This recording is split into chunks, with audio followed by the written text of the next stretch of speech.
한국인만 모르는 엄청난 사실이 있습니다. 바로 안전을 살리는 한국 제품이 전 세계 90% 시장을 장악하고 있다고 하는데요. 과연 무슨 일인지 오늘의 사연 시작합니다. 영상 시작 전 구독과 좋아요는 제작에 큰 힘이 됩니다. 안녕하세요. 저는 미국 캘리포니아 소방서에서 근무하고 있는 리처드입니다.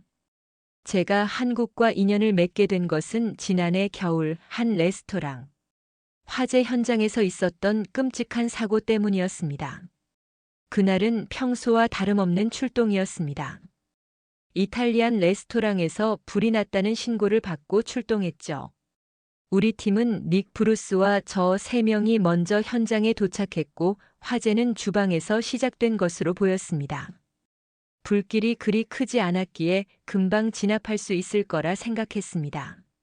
하지만 주방 안으로 들어서는 순간 예상치 못한 일이 벌어졌습니다. 주방 한쪽에 있던 부탄 가스통이 폭발했고 그 순간 모든 것이 아비규환으로 변했습니다.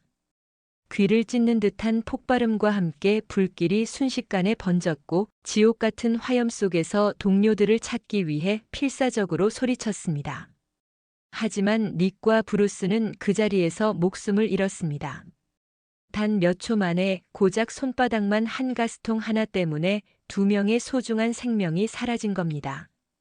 사고 후 일주일 동안 저는 정신적 충격으로 거의 말을 하지 못했습니다.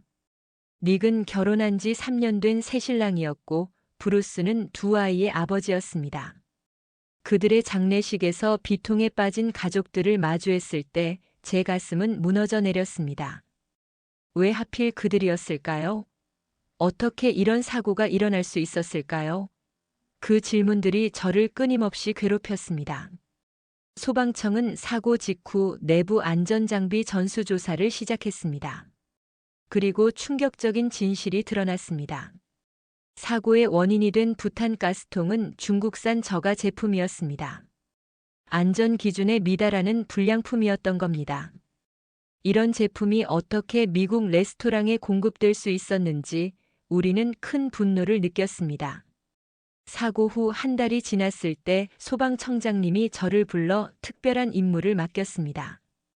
안전성 높은 해외 제품을 직접 검토하기 위해 한국 출장을 가라는 것이었습니다. 세계 부탄가스 시장의 90%를 차지하고 있다는 한국산 제품의 생산 현장을 직접 확인하고 보고서를 작성하라는 임무였습니다. 솔직히 말하면 처음에는 그저 형식적인 출장이라고 생각했습니다. 하지만 곧 이 임무가 단순한 보고서 작성이 아니라 제가 잃어버린 동료들에 대한 마지막 책임이라는 것을 깨달았습니다. 한국행 비행기를 타기 전날 밤 닉의 어머니가 전화를 걸어왔습니다. 그녀의 목소리는 여전히 슬픔에 잠겨 있었습니다. 저는 그 목소리를 들으며 가슴이 조여왔습니다. 그녀는 떨리는 목소리로 말했습니다. 리처드, 부탁이 있어요. 제발 이런 비극이 또 일어나지 않게 해주세요. 그 말을 듣는 순간 저는 이번 출장의 진정한 의미를 다시 한번 깨달았습니다. 이것은 단순한 회사 업무가 아니었습니다. 잃어버린 동료들의 희생이 헛되지 않게 하는 일이었습니다. 14시간의 긴 비행 끝에 인천공항에 도착했습니다. 첫인상은 깔끔하고 현대적인 공항이었습니다.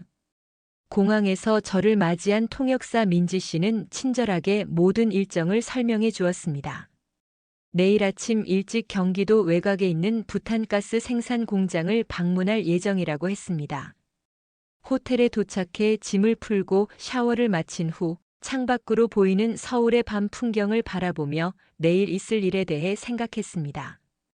다음 날 아침 우리는 서울 외곽의 한 공장으로 향했습니다. 차창 밖으로 보이는 한국의 풍경은 생각보다 아름다웠습니다. 푸른 산과 현대적인 건물들이 조화롭게 어우러져 있었습니다. 1시간여를 달려 도착한 공장은 예상보다 훨씬 컸습니다.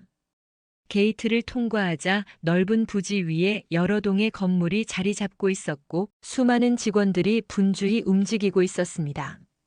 공장 입구에서 생산 책임자인 김 부장님이 우리를 맞이했습니다. 그는 유창한 영어로 자신을 소개하며 공장 내부로 안내했습니다. 우리 공장에서는 하루에 70만 개의 부탄 가스통을 생산합니다. 세계로 수출되는 가스캔의 대부분이 바로 이곳에서 만들어진다고 보시면 됩니다. 그 말을 듣자 저는 반신반의했습니다. 그렇게 많은 양을 어떻게 안전하게 생산할 수 있을까요? 분명 모든 것이 자동화된 시스템으로 운영되고 있을 거라고 생각했습니다. 미국에서도 대부분의 생산 공정은 기계가 담당하니까요. 김 부장님은 제 생각을 읽은 듯 웃으며 말했습니다. 많은 외국 방문객들이 처음에는 의아해하십니다. 하지만 곧 이해하게 될 거예요. 공장 내부로 들어서자 최첨단 자동화 설비들이 눈에 들어왔습니다. 금속 원자재가 투입되고 프레스 과정을 거쳐 캔의 형태로 만들어지는 과정은 모두 자동화되어 있었습니다. 컨베이어 벨트 위에 수많은 캔들이 끊임없이 움직이는 모습은 마치 거대한 유기체처럼 보였습니다. 이 정도 수준의 자동화라면 대량 생산이 가능하겠다는 생각이 들었습니다. 그러나 김 부장님의 다음 말에 저는 놀랄 수밖에 없었습니다. 가장 중요한 가스 충전과 최종 검사는 사람의 손과 눈으로 이루어집니다. 저는 그 말을 듣고 의아해하며 김 부장님을 바라보았습니다. 그는 제 표정을 보고 미소를 지으며 말을 이어갔습니다. 곧 직접 보시게 될 겁니다. 우리가 왜 이렇게 하는지 이해하실 거예요. 공장 중앙에 위치한 가스 충전실로 들어섰습니다. 안전을 위해 특수 보호 장비를 착용한 작업자들이 각자의 위치에서 묵묵히 일하고 있었습니다. 가스를 충전하는 기계 주변에는 여러 명의 작업자가 서 있었고 그들은 눈을 떼지 않고 기계가 정확하게 작동하는지 살피고 있었습니다. 다른 곳에서는 충전이 완료된 캔들이 컨베이어 벨트를 타고 이동하는 것을 지켜보는 작업자들이 있었습니다. 김 부장님은 자랑스러운 듯한 표정으로 설명을 이어갔습니다. 우리 공장의 가장 큰 자랑은 누기 검사 시스템입니다. 가스가 새지 않는지 확인하는 것이 가장 중요하죠.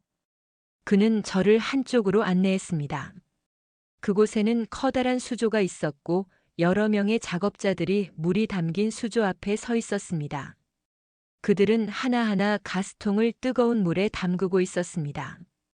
왜 이렇게 하나요? 저는 의아해서 물었습니다. 자동 누기 검사 시스템은 없나요? 김 부장님은 고개를 끄덕이며 대답했습니다. 물론 있습니다. 자동 시스템을 통과한 제품들만 이곳으로 오지요. 하지만 기계는 때로 놓치는 것이 있습니다. 눈으로 직접 확인하는 것이 가장 확실해요. 물속에서 기포가 나오면 가스가 새는 것이니까요. 그 말을 듣는 순간 저는 충격을 받았습니다. 이렇게 비효율적으로 보이는 방법을 왜 고수하는 걸까요? 현대 기술로도 충분히 자동화할 수 있을 텐데 말입니다. 제 의문을 읽은 듯 한 작업자가 우리에게 다가와 말했습니다. 기계는 놓쳐요. 눈이 더 정확합니다. 그 말은 제 가슴에 날카롭게 박혔습니다. 순간 레스토랑 화재 현장에서 폭발했던 그 부탄 가스통이 떠올랐습니다. 그 작은 통 하나가 2명의 목숨을 앗아갔다는 사실이 다시 한번 가슴을 무겁게 만들었습니다. 만약 그 제품이 이런 식으로 철저하게 검사되었다면 그 비극은 일어나지 않았을지도 모릅니다. 매 시간마다 샘플을 무작위로 뽑아 이중으로 검사합니다. 우리는 단 하나의 불량품도 허용하지 않아요. 김 부장님의 말에 저는 고개를 끄덕였습니다. 이제 조금씩 이해가 되기 시작했습니다. 이것은 단순한 생산 공정이 아니라 그들의 철학이었습니다. 사람의 생명을 지키는 일을 기계에만 맡길 수 없다는 믿음이었습니다. 잠시 쉬었다가 다음 공정을 볼까요? 김 부장님의 제안에 저는 고개를 끄덕였습니다.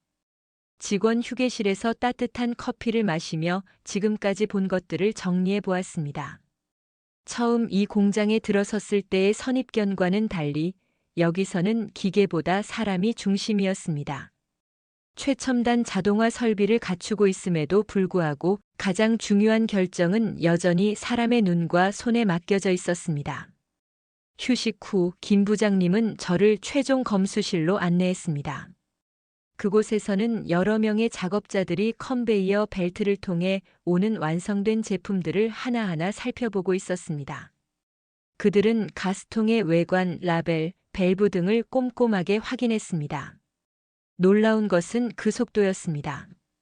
한 작업자가 초당 4에서 5개의 제품을 검사하는데 그 정확도가 놀라웠습니다.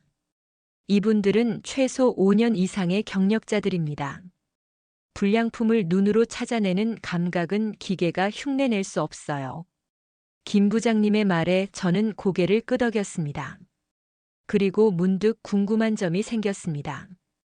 이렇게 많은 인력을 투입하는 것이 비용 면에서 효율적인가요? 자동화 시스템으로 대체할 수는 없나요? 김 부장님은 잠시 생각하더니 대답했습니다. 물론 가능합니다. 하지만 우리는 그렇게 하지 않습니다. 이것은 단순한 비용의 문제가 아니에요. 우리가 만드는 것은 사람들의 안전과 직결된 제품입니다. 한 번의 실수가 돌이킬 수 없는 결과를 가져올 수 있죠. 그의 말을 들으며 저는 점점 이 공장의 철학에 감명을 받기 시작했습니다. 기계보다 사람을 믿는 문화, 그리고 그들만의 안전 철학이 느껴졌습니다.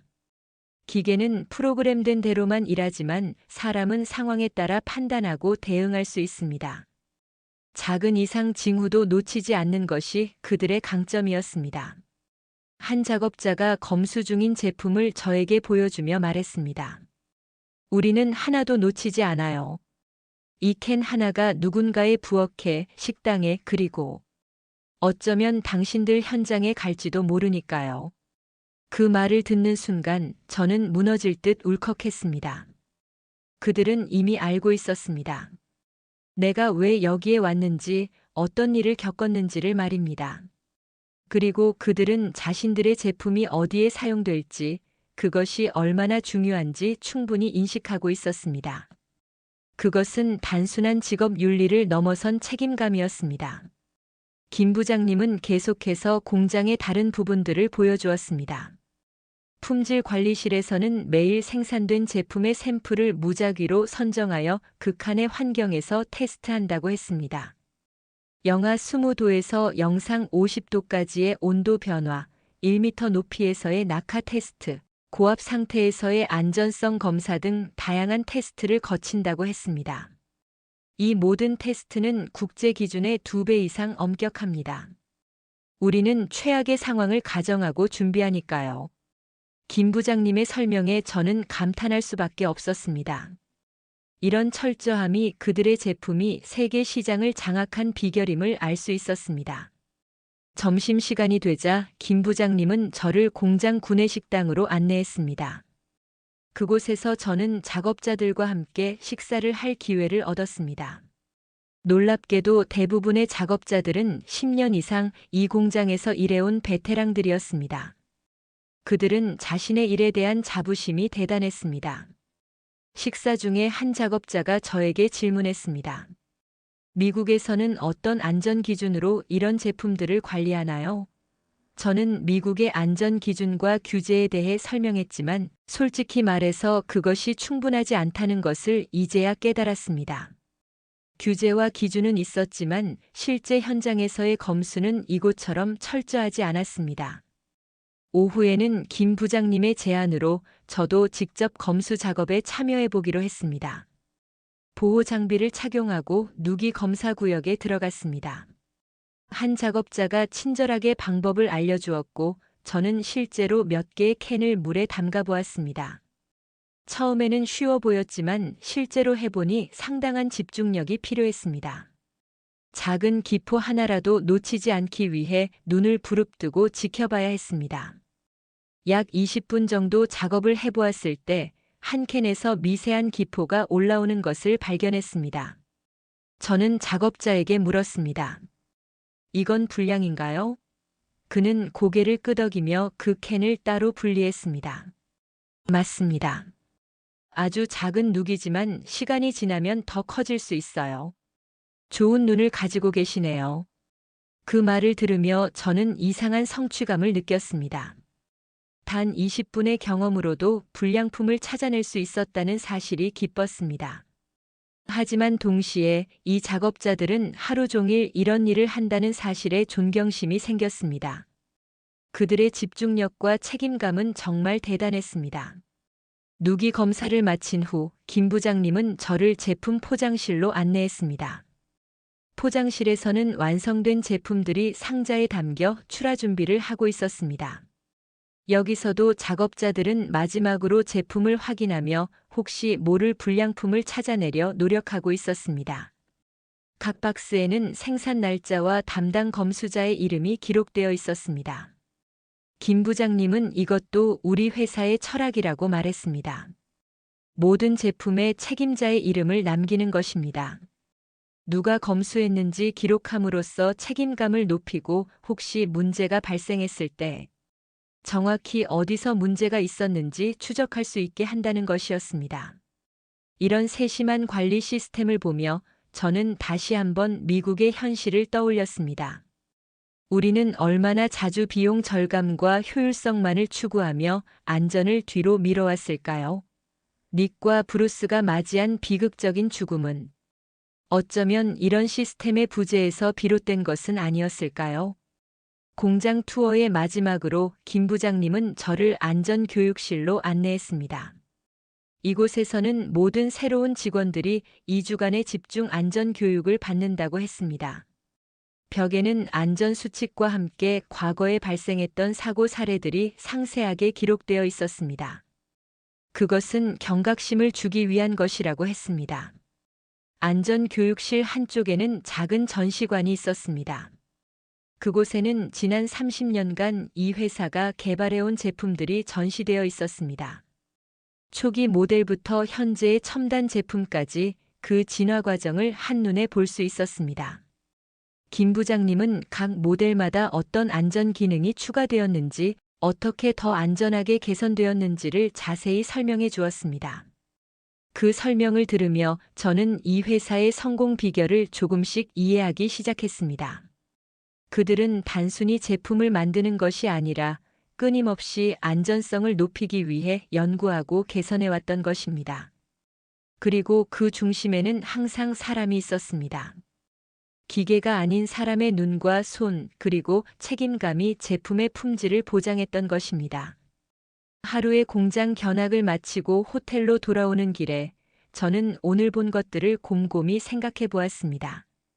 처음 이 출장을 시작할 때만 해도 저는 그저 형식적인 보고서를 작성하기 위해 왔다고 생각했습니다.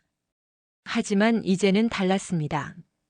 이곳에서 본 것들은 단순한 공장 견학을 넘어 제 소방관으로서의 철학에도 많은 영향을 줄 것 같았습니다. 우리 소방관들도 이런 철저함과 책임감으로 일한다면 더 많은 생명을 구할 수 있지 않을까요? 기술과 장비도 중요하지만 결국 그것을 사용하는 것은 사람입니다. 사람의 판단과 책임감이 가장 중요하다는 사실을 이 공장에서 다시 한번 깨달았습니다. 호텔 방에 돌아와 창밖을 바라보며 저는 내일 있을 두 번째 일정이 기대되기 시작했습니다.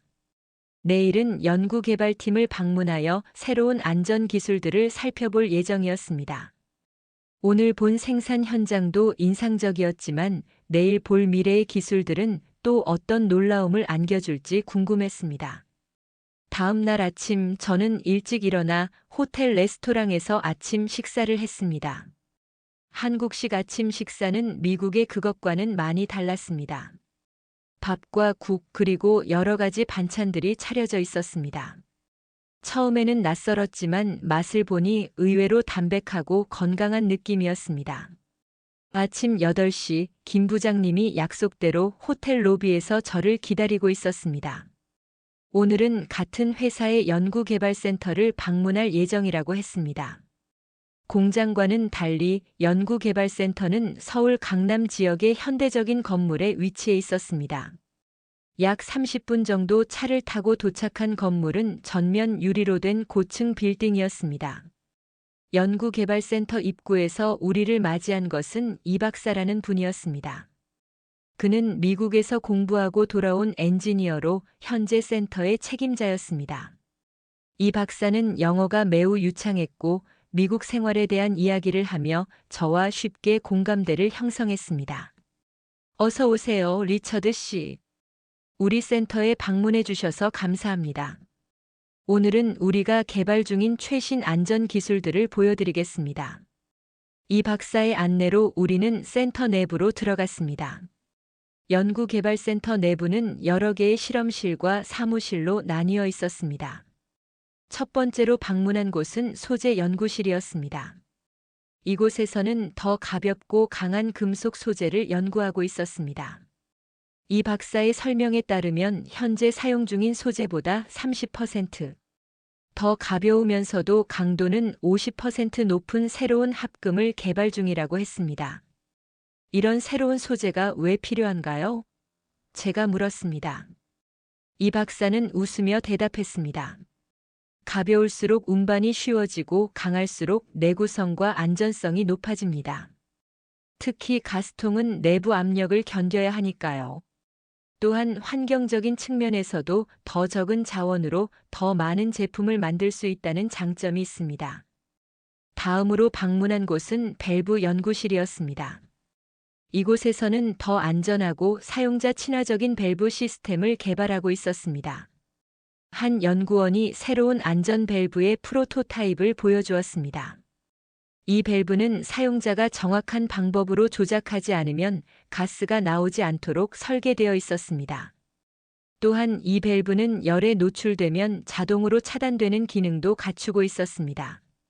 화재 현장에서 온도가 특정 수준 이상 올라가면 밸브가 자동으로 잠겨 가스가 더 이상 새어나오지 않도록 하는 것입니다. 이 기술이 있었다면 그날의 비극적인 사고도 예방할 수 있었을지 모릅니다. 이 밸브는 언제쯤 실제 제품에 적용될 예정인가요? 저는 궁금해서 물었습니다. 현재 최종 테스트 단계에 있습니다. 모든 테스트를 통과하면 내년부터 모든 제품에 적용될 예정이에요. 이 박사의 대답에 저는 고개를 끄덕였습니다. 이런 안전 기술이 하루빨리 현장에 적용되기를 바라는 마음이었습니다. 세 번째로 방문한 곳은 시뮬레이션 랩이었습니다. 이곳에서는 컴퓨터 시뮬레이션을 통해 다양한 상황에서의 제품 안전성을 테스트하고 있었습니다. 화재, 폭발, 충격 등 극한 상황에서 제품이 어떻게 반응하는지를 3D 그래픽으로 분석하고 있었습니다.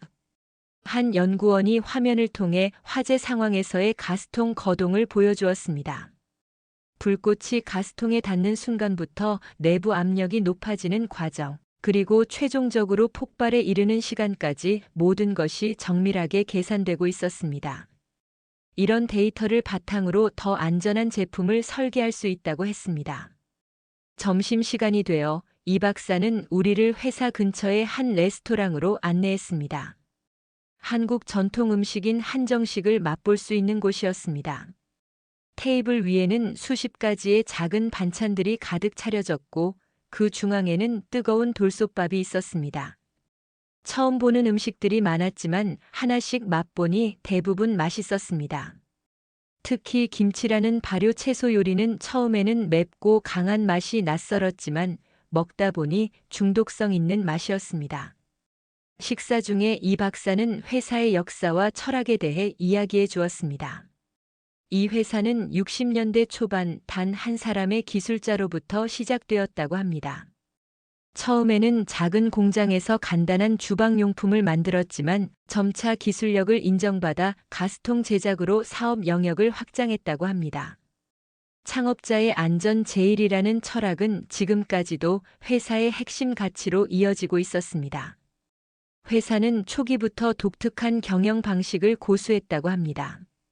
대부분의 기업들이 인건비 절감을 위해 자동화에 투자할 때 이 회사는 오히려 숙련된 인력을 더 많이 고용했습니다.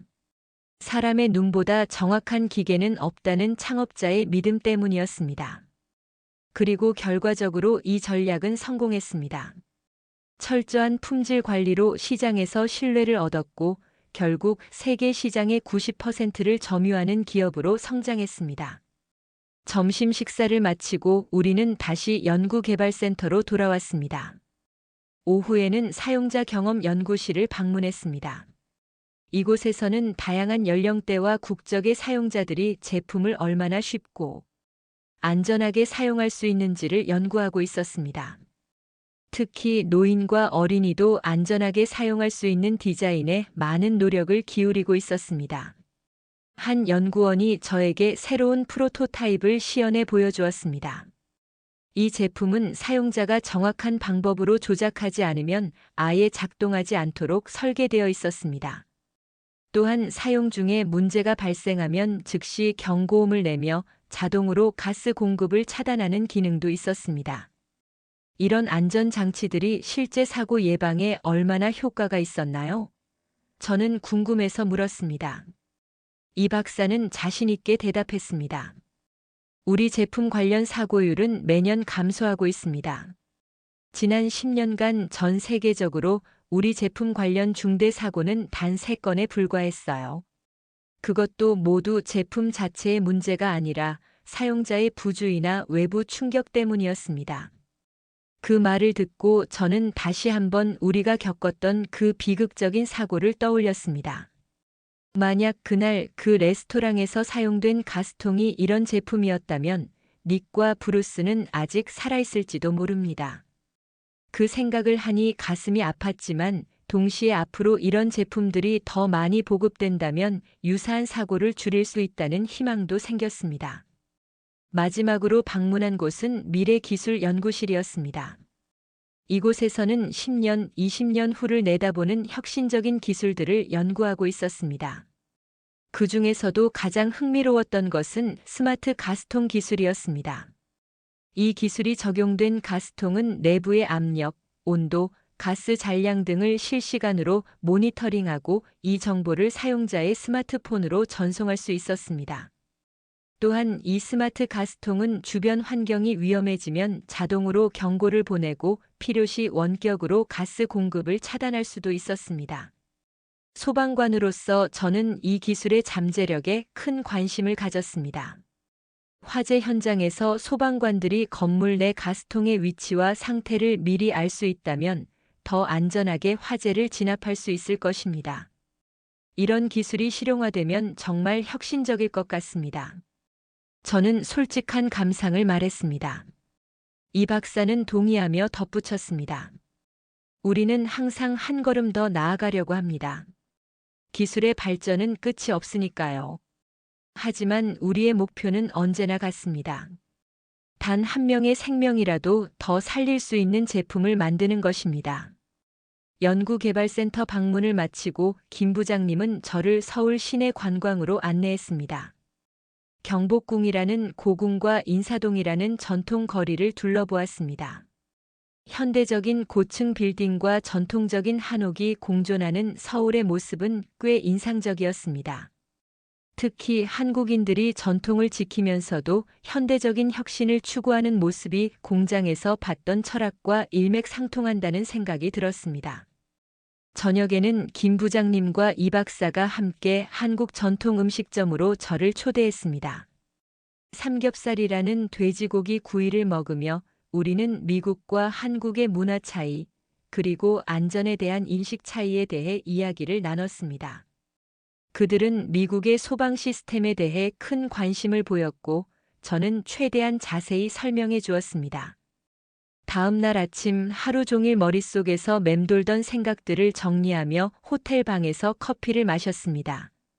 어제까지의 공장과 연구소 방문은 단순한 시찰 이상의 의미가 있었습니다. 그것은 안전에 대한 철학, 인간의 가치에 대한 깊은 통찰을 경험하는 시간이었습니다. 오늘은 미국으로 돌아가기 전 마지막 일정으로 가스 충전실을 한 번 더 방문하기로 되어 있었습니다. 그곳은 가장 위험하면서도 가장 중요한 공정이 이루어지는 곳이었기 때문입니다. 호텔 로비에서 김 부장님을 만나 공장으로 향했습니다. 차 안에서 김 부장님은 어제 본 것들에 대한 제 생각을 물었습니다. 저는 솔직하게 감상을 말했습니다. 이곳에서 본 안전에 대한 접근 방식이 미국의 그것과는 많이 다르다고 느꼈다고 말입니다. 미국에서는 종종 효율성과 비용 절감이 안전보다 우선시되는 경향이 있었습니다. 하지만 이곳에서는 안전이 모든 결정의 중심에 있었습니다. 김 부장님은 고개를 끄덕이며 말했습니다. 안전은 타협의 대상이 될 수 없습니다. 단기적으로는 비용이 더 들 수 있지만 장기적으로는 가장 경제적인 선택입니다. 사고가 발생하면 그 비용은 상상할 수 없을 만큼 크니까요. 그건 단순한 금전적 손실을 넘어서는 문제입니다. 공장에 도착하자 우리는 곧바로 가스 충전실로 향했습니다. 오늘은 좀 더 자세히 충전 과정을 살펴보기로 했습니다. 가스 충전실은 공장에서 가장 위험한 구역이었습니다. 고압의 가스를 다루는 곳이니만큼 작은 실수 하나가 큰 사고로 이어질 수 있었습니다. 작업자들은 모두 특수 보호복을 입고 있었고 긴장된 표정으로 각자의 위치에서 일하고 있었습니다. 충전실에 들어서자 작업자들은 잠시 고개를 들어 우리를 바라보았지만 곧 다시 자신의 일에 집중했습니다. 그들은 매우 숙련된 동작으로 가스통을 다루고 있었습니다. 한 작업자는 가스 충전기의 작은 소리 변화도 놓치지 않기 위해 귀를 기울이고 있었고, 다른 작업자는 충전된 가스통의 무게를 재어 정확한 양이 충전되었는지 확인하고 있었습니다. 김 부장님은 충전 과정을 상세히 설명해 주었습니다. 가스통은 먼저 진공 상태로 만들어져 내부의 모든 공기가 제거됩니다. 그 다음 정확한 양의 가스가 충전되고 밸브가 단단히 봉인됩니다. 각 단계마다 여러 번의 검사가 이루어지며 하나라도 이상이 발견되면 즉시 불량품으로 분류됩니다. 특히 인상적이었던 것은 작업자들의 집중력이었습니다. 그들은 한순간도 방심하지 않고 자신의 일에 몰두하고 있었습니다. 그 모습을 보고 있자니 문득 우리 소방관들의 모습이 겹쳐 보였습니다. 우리도 화재 현장에서 그런 집중력으로 일하니까요. 한순간의 방심이 생명을 위협할 수 있다는 것을 알기에 항상 긴장을 늦추지 않는다는 점에서 우리는 닮아 있었습니다. 충전실 한쪽에서는 한 작업자가 기계의 작은 소리 변화를 듣고 즉시 작동을 중지시켰습니다. 그는 기계를 점검한 후 작은 부품 하나를 교체했습니다. 방금 무슨 일이 있었나요? 저는 김 부장님에게 물었습니다. 그는 기계 소리로 이상을 감지했습니다. 이런 감각은 수년간의 경험에서 나옵니다. 기계가 고장 나기 전에 미리 조치를 취한 거죠. 그의 대답에 저는 다시 한번 감탄했습니다. 이것이 바로 사람의 경험과 직관이 기계를 대체할 수 없는 이유였습니다. 그때 제 마음속에 갑자기 닉과 브루스의 얼굴이 떠올랐습니다. 그들이 맞닥뜨렸던 그 순간, 그 부탄 가스통이 만약 이곳에서 생산된 것이었다면 어땠을까요? 그 사고는 일어나지 않았을까요? 슬픔과 동시에 묘한 안도감이 밀려왔습니다. 이런 사람들이 만든 캔이었다면 그 사고는 없었을지도 모릅니다. 저는 입을 꾹 다물고 작업자의 손끝을 바라보며 조용히 눈물을 훔쳤습니다. 누구도 알아차리지 못했겠지만 그 순간 저는 동료들에 대한 마지막 작별 인사를 하고 있었습니다. 그리고 동시에 이 공장에서 일하는 모든 사람들에게 감사의 마음을 전하고 있었습니다. 충전실 견학을 마치고 김 부장님은 저를 회사의 안전관리실로 안내했습니다. 이곳에서는 공장 내 모든 안전 시스템을 총괄하고 있었습니다. 벽면에는 대형 모니터들이 설치되어 있었고 각 모니터는 공장 내 다양한 구역의 상황을 실시간으로 보여주고 있었습니다. 특히 가스 충전실과 같은 위험 지역은 여러 각도에서 모니터링되고 있었습니다. 안전관리실의 책임자인 박 과장은 저에게 안전 시스템에 대해 설명해 주었습니다. 모든 작업자는 입사 시 2주간의 안전 교육을 받고 이후에도 매월 하루는 안전 교육에 할애한다고 했습니다. 또한 분기마다 전체 공장을 대상으로 한 비상 대피 훈련이 실시되며 연간 2번은 실제 상황을 가정한 종합훈련이 진행된다고 했습니다.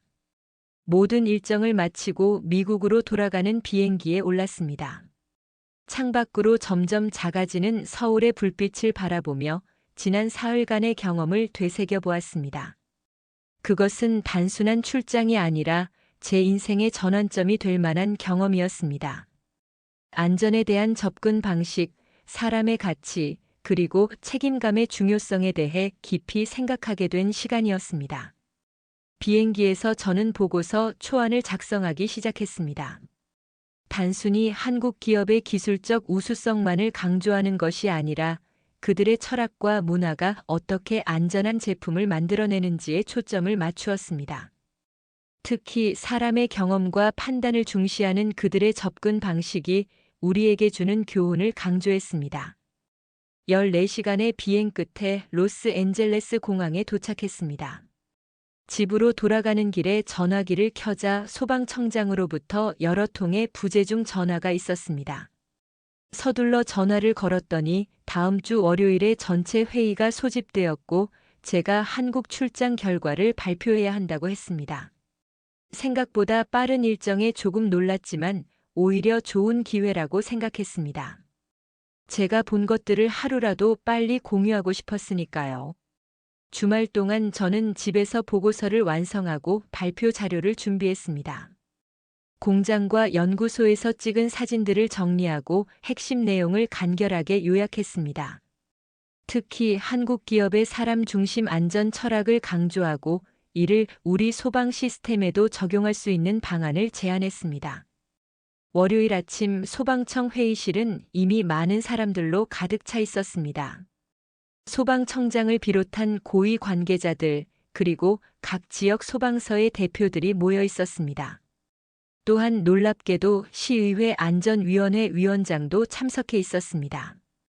분명 이번 회의가 단순한 출장 보고를 넘어서는 중요한 자리임을 알 수 있었습니다. 소방청장이 간단히 회의 취지를 설명했습니다. 최근 발생한 레스토랑 화재 사고 이후 시민들의 안전의식이 높아졌고 시의회에서도 소방 안전 시스템의 전면적인 개선을 요구하고 있다고 했습니다. 이런 시점에서 세계적으로 인정받는 한국 기업의 안전 시스템을 직접 확인한 제 보고가 중요한 참고 자료가 될 것이라고 했습니다. 발표를 시작하며 저는 먼저 한국 출장의 배경과 목적을 간략히 설명했습니다. 그리고 공장과 연구소에서 본 것들을 상세히 설명했습니다. 특히 가스 충전실에서의 경험, 작업자들의 집중력과 책임감, 그리고 끊임없는 안전 개선 노력에 대해 강조했습니다. 발표의 핵심 부분에서 저는 한국 기업의 성공 비결을 3가지로 요약했습니다. 첫째, 사람의 경험과 판단을 중시하는 철학. 둘째, 타협 없는 안전 최우선 문화. 셋째, 끊임없는 혁신과 개선 의지. 이 3가지가 어떻게 유기적으로 결합하여 세계적인 안전 제품을 만들어내는지 설명했습니다. 그리고 마지막으로 이런 접근 방식을 우리 소방 시스템에도 적용할 수 있는 방안을 제안했습니다. 우리는 기술만 믿고 있었지만 진정한 안전은 사람에게서 나옵니다. 최첨단 장비와 시스템도 중요하지만 그것을 운용하는 사람의 경험과 판단이 더 중요하다는 것을 강조했습니다. 구체적으로 소방관들의 경험을 체계화하고 공유하는 시스템 구축, 안전을 최우선으로 하는 의사결정 구조 확립, 그리고 현장 소방관들의 의견이 정책에 반영되는 상향식 개선 프로세스 도입 등을 제안했습니다. 이런 변화가 단기적으로는 비용이 들 수 있지만 장기적으로는 더 많은 생명을 구하고 더 효율적인 소방 시스템을 만들 수 있다고 강조했습니다. 발표가 끝난 후 회의실은 잠시 침묵에 빠졌습니다. 그리고 소방청장이 먼저 말을 꺼냈습니다. 리처드, 당신의 보고는 단순한 기술적 분석을 넘어서는 깊은 통찰을 담고 있습니다. 특히 사람 중심의 안전 철학은 우리가 진지하게 고민해 봐야 할 부분입니다. 시의회 안전위원회 위원장도 동의의 뜻을 표했습니다. 이번 보고서를 바탕으로 소방 안전 시스템의 개선 방안을 구체적으로 논의해 보고 싶다고 했습니다. 특히 한국 기업의 사람 중심 안전 철학을 우리 시스템에도 적용할 수 있는 방안에 대해 더 깊이 연구할 필요가 있다고 했습니다. 회의가 끝난 후 소방청장은 저를 따로 불러 감사의 뜻을 전했습니다. 그리고 놀랍게도 새로 설립될 안전혁신 태스크포스의 책임자로 저를 임명하고 싶다고 했습니다. 이 태스크포스는 소방 안전 시스템의 전면적인 개선을 위한 정책을 연구하고 제안하는 역할을 맡게 될 것이라고 했습니다. 그로부터 6달이 지났습니다. 안전혁신 태스크포스의 책임자로서 저는 소방 안전 시스템의 개선을 위해 쉴 새 없이 일해왔습니다. 한국에서 배운 사람 중심 철학을 우리 시스템에 적용하기 위해 다양한 정책과 프로그램을 개발하고 시행해왔습니다. 처음에는 변화에 대한 저항도 있었지만 점차 그 효과가 나타나기 시작하면서 많은 사람들이 이 새로운 접근 방식을 지지하게 되었습니다. 특히 성공적이었던 것은 현장 경험 공유 시스템이었습니다. 이는 소방관들이 현장에서 겪은 경험과 통찰을 체계적으로 기록하고 공유하는 플랫폼이었습니다. 이를 통해 베테랑 소방관들의 소중한 노하우가 젊은 대원들에게 전수되고 현장에서의 의사결정이 더욱 정확하고 신속해졌습니다. 또한 안전 우선 의사결정 프레임워크를 도입하여 모든 결정에서 대원들의 안전이 최우선으로 고려되도록 했습니다. 이러한 변화들은 눈에 띄는 성과를 가져왔습니다. 소방관 부상률은 30% 감소했고 화재 진압 성공률은 20% 증가했습니다. 무엇보다 중요한 것은 소방관들 스스로가 더 안전하고 효율적으로 일할 수 있다는 자신감을 갖게 되었다는 점이었습니다. 그런 바쁜 나날 속에서도 저는 종종 한국에서의 경험을 떠올렸습니다. 특히 그 가스 충전실에서 묵묵히 일하던 작업자들의 모습, 그리고 그들의 손끝에서 탄생하는 안전한 제품들이 생각났습니다. 그들의 정신이 지금 우리 소방서에도 조금씩 스며들고 있다는 사실이 기뻤습니다. 어느 토요일 오후 저는 닉의 어머니를 만나기로 약속이 있었습니다. 그녀는 아들을 잃은 후 소방 안전 캠페인에 적극적으로 참여해왔고 저와도 종종 연락을 주고받았습니다. 우리는 지역 쇼핑몰 내 카페에서 만났습니다. 그녀는 예전보다 얼굴에 생기가 돌아 보였고 미소도 조금씩 되찾아가고 있었습니다. 커피를 마시며 이야기를 나누던 중 그녀는 갑자기 쇼핑몰 내 마트에 들러 몇 가지를 사고 싶다고 했습니다. 함께 마트로 향했고 그녀는 식료품 코너에서 필요한 것들을 담았습니다. 그리고 마지막으로 주방용품 코너로 가서 부탄 가스통을 찾았습니다. 진열대 앞에 서서 그녀는 여러 브랜드의 제품들을 살펴보았습니다. 그리고 그중 하나를 집어들었습니다. 그것은 제가 한국에서 방문했던 바로 그 회사의 제품이었습니다. 제품 하단에는 메이드 인 코리어라는 작은 글씨가 적혀 있었습니다. 그녀는 제품을 가만히 바라보며 미소를 지었습니다. 이제 이건 누군가를 지키는 캔이 됐어요. 이 말을 듣고 저는 깜짝 놀랐습니다. 어떻게 아셨나요? 그녀는 부드럽게 웃으며 대답했습니다.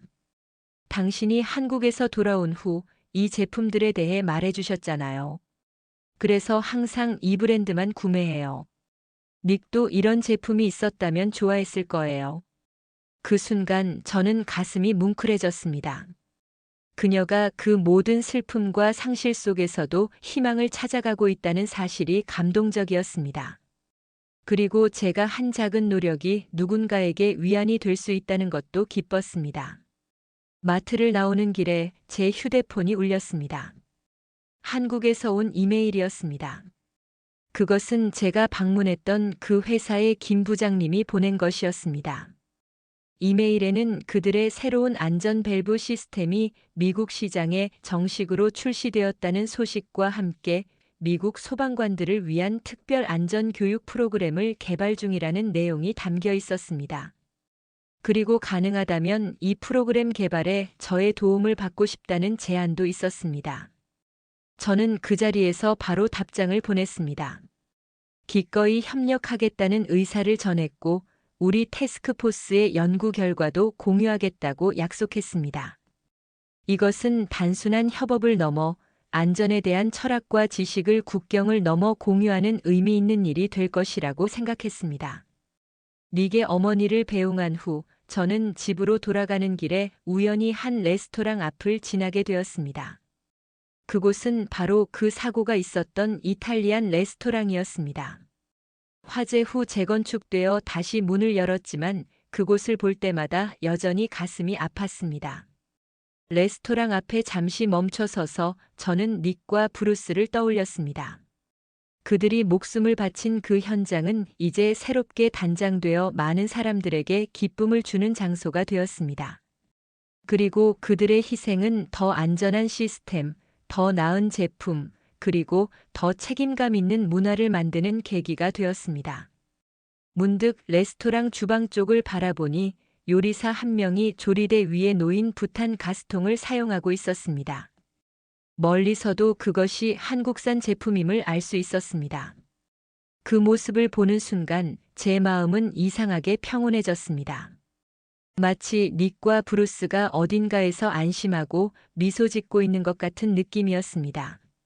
집으로 돌아가는 길에 저는 한국 공장에서 본 마지막 장면을 떠올렸습니다.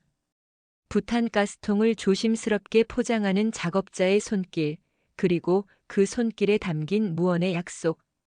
우리는 당신을 지킬 것입니다. 그 약속은 이제 전 세계로 퍼져나가고 있었고, 저 또한 그 약속을 지키기 위해 계속해서 노력할 것입니다. 인생은 때로 우리에게 예상치 못한 방향으로 이끌어갑니다. 닉과 브루스의 죽음이라는 비극을 통해 저는 안전의 진정한 의미를 깨달았고, 한국이라는 먼 나라에서 인간의 가치와 책임감에 대한 소중한 교훈을 얻었습니다. 그리고 이제 그 교훈을 다시 세상과 나누고 있습니다. 어쩌면 이것이 그들에게 제가 할 수 있는 가장 의미 있는 추모가 아닐까 생각합니다. 안전은 단순한 기술의 문제가 아니라 사람에 대한 존중과 책임에서 비롯되는 것임을 잊지 않는 것. 그것이 제가 한국에서 배운 가장 소중한 교훈입니다.